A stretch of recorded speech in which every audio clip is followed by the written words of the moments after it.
بخاری شریف میں حدیث ہے، قاضی ایاز مالکی رحمۃ اللہ علیہ نے بڑی تفصیل سے لکھی ہے، راوی حضرت انس بن مالک ہیں۔ ایک بندہ بڑی دور سے آیا نبی پاک صلی اللہ علیہ وسلم کی زیارت کے لیے، بڑی دور سے۔ عرب کے جو سردار ہوتے تھے ان کے بڑے ناز نخرے ہوتے تھے، وہ خیر آج بھی ہیں، پروٹوکول کا ماحول آج بھی، یعنی وزیر صاحب کے آگے دو چار گاڑیاں نہ ہوں تو ان کو مزہ ہی نہیں آتا، پولیس والے آگے پیچھے بھاگیں تو حالانکہ ان کو نہیں پتا کہ جو پولیس والے آگے پیچھے بھاگ رہے ہیں نا، یہ حکومت بدلی تو گرفتار کرنے بھی انہوں نے آنا ہے، لیکن وہ بڑا مزہ آتا ہے جب لوگ گاڑی کے پیچھے بھاگتے ہیں۔ کیا بات ہے جناب، بڑی بات۔ اور ہماری طبیعتوں میں پتہ نہیں کون سی، تو نبی پاک صلی اللہ علیہ وسلم کی خدمت میں وہ شخص بڑی دور سے آیا، تو عرب کے بادشاہوں کا مزاج تھا، پروٹوکول بڑا چاہتے تھے، ان کا تو یہ طریقہ تھا کہ حکمرانی کرنی ہے جیسے بھی ہو۔ اگر کسی غلام نے دھوپ میں بندھا رہ گیا، اونٹ اور چھاؤں میں نہیں باندھا تو درے مارتے تھے، اور اگر اس نے کھول کے باندھ دیا تو پھر بھی مارتے تھے، کہتے تھے اتنا سیانہ ہو گیا تو انہیں پوچھا ہی نہیں، خود بخود ہی باندھ دیا۔ وہ شخص حضور کی بارگاہ میں آیا اور بہت سارے لوگوں کے پاس کیونکہ وہ جاتا تھا اپنے سربراہ کا پیغام لے کے، تو وہ کانپ رہا ہے جب حضور کی بارگاہ میں گیا، ڈر رہا ہے۔ اب ذرا بات کو سمجھنا، نبی پاک صلی اللہ علیہ وسلم نے اس سے فرمایا کیوں ڈرتے ہو؟ سادہ آدمی ہے، دیہاتی ہے، بدو ہے۔ اللہ کے رسول نے تھپکی دی، کیوں ڈرتے ہو؟ تو کہتے ہیں حضور مجھے آداب نہیں آتے اور مجھے ڈر آتا ہے، کوئی بات اگر ایسی ہو گئی، آپ مدینے کی حکومت کے سربراہ ہیں تو کہیں آپ ناراض نہ ہو جائیں۔ حضرت انس بن مالک فرماتے ہیں بات کہاں کی تھی، پہنچ کہاں گئی؟ جب اس نے یہ کہا نا کہ آپ تو حکومت کے سربراہ ہیں، کہیں کوئی غلطی نہ مجھ سے ہو جائے، تو نبی پاک کی آنکھوں میں آنسو آ گئے، حضور رونے لگے، اور نبی پاک صلی اللہ علیہ وسلم فرمانے لگے نہ بھائی، تو کسی حکومت کے سربراہ کے پاس نہیں آیا، نہ تو اس بیٹے کے پاس آیا ہے جس کی ماں گوشت کے خشک ٹکڑے کھا کے بھی گزارا کر لے گی۔ میں تو ایک غریب ماں کا بیٹا ہوں۔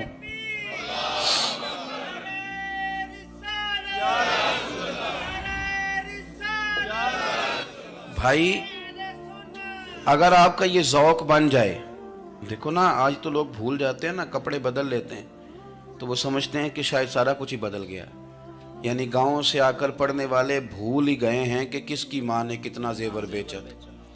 لوگ بھول جاتے ہیں چیزوں کو، اپنے ماضی کو یاد رکھیں، آپ لوگوں کے ساتھ پیار کریں، آپ لوگوں کو موقع دیں، آپ تھوڑی سی اور کوشش کریں اس شخص تک جانے کی جو آپ کو مایوس نظر آ رہا ہے، پریشان نظر آ رہا ہے۔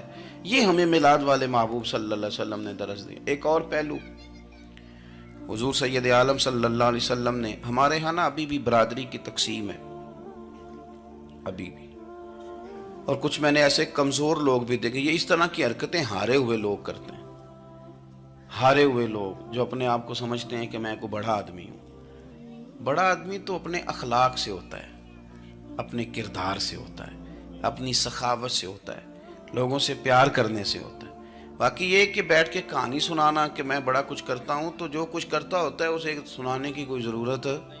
ایک اور بہت سارے لوگ آپ تعزیت کرنے جائیں نا والد کے انتقال کے بعد، تو ان بیچاروں کو بتانا پڑتا ہے کہ ابا جی میرے بغیر دوائی نہیں کھاتے تھے۔ تو میں کہتا ہوں اگر تیرے بغیر نہیں کھاتے تھے پھر بتانے کی ضرورت نہیں، پھر تو سارے گاؤں کو پتا ہوگا کہ تیرے بغیر نہیں کھاتے تھے، اور اگر کوئی دال میں کالا ہے تو پھر تیری وضاحت کوئی بندہ قبول نہیں کرے گا۔ تو آپ کو بتانا کیوں پڑ رہا ہے، اور آپ بار بار اس بات کا ذکر کیوں کر رہے ہیں کہ ہم بہت بڑے قبیلے کے ہیں؟ صاحب اگر آپ بڑے قبیلے کے ہیں تو پتہ ہوگا سارے علاقے کو آپ کتنا لوگوں کا خیال کرتے ہیں، آپ کس قدر محبت کرتے ہیں، آپ کا انداز کریمانہ کس طرح کا، پھر آپ کو بتانے کی کوئی ضرورت نہیں ہوتی، پھر خود بخود خبر ہوتی۔ حضرت سیدنا ابو ذر غفاری رضی اللہ تعالیٰ عنہ، قبیلہ بنو غفار ایک بڑی شاخ تھی قبیلوں میں سے، جو لوگ اس زمانے میں مالدار قبیلوں سے تعلق رکھتے تھے ان میں سے ایک بڑا نام تھا۔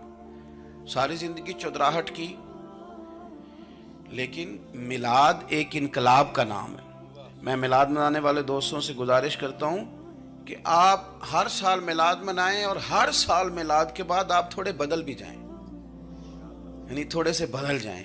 کچھ لوگ کہیں یار یہ داڑھی میں نے نا 12 ربیع الاول والے دن رکھی تھی، یہ میری میلاد والی داڑھی ہے، اور داڑھی رکھیں بھی نبی پاک کی مرضی کی۔ کس کی مرضی کی؟ نہ ناراض ہو جائے جی میں ٹور چلا، بس کس مرضی کی جی؟ اپنی مرضی کے نہیں۔